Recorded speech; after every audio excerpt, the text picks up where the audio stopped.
দেখো বন্ধুরা, আজ শুরু করছি সামওয়ান পোয়েমের অ্যাক্টিভিটি 6 এর সি থেকে। এখানে ক্লজগুলো তলাতে দাগ দিতে হবে এবং কোনটা কোন ক্লজ সেটা তোমাকে আইডেন্টিফাই করতে হবে। দেখো বইয়ের প্রথম প্রশ্নটা the child ran away as soon as she saw the strange man. বাচ্চাটা দৌড়ে পালালো যখন সে অদ্ভুত বা অচেনা লোকটাকে দেখলো।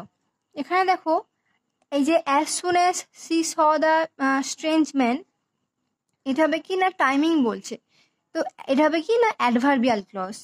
I saw an old woman who was carrying a child. আমি দেখলাম একটা বৃদ্ধ মহিলাকে যে কিনা মানে একটা বাচ্চাকে ক্যারি করছিল। এটা কি হবে না হু ওয়াজ থেকে হবে অ্যাডজেক্টিভ ক্লজ, দোষ গুণ বোঝাচ্ছে সেই মহিলাটার। The dog follows his master wherever he গোস।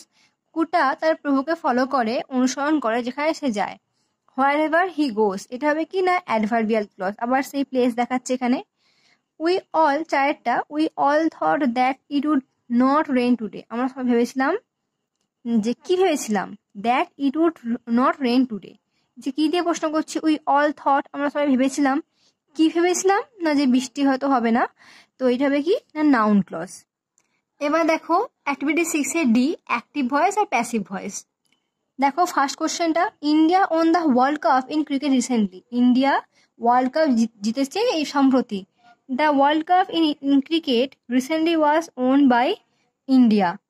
ঠিক আছে, তো তোমরা এই যে ওয়াজটাকে কিন্তু এইখানটাতে বসাতে পারো। The world cup in cricket was won by India recently, or the world cup in cricket was recently won by India. Okay, দুয়ের দাগেরটা দেখো, the teacher was teaching English was being taught by the teacher.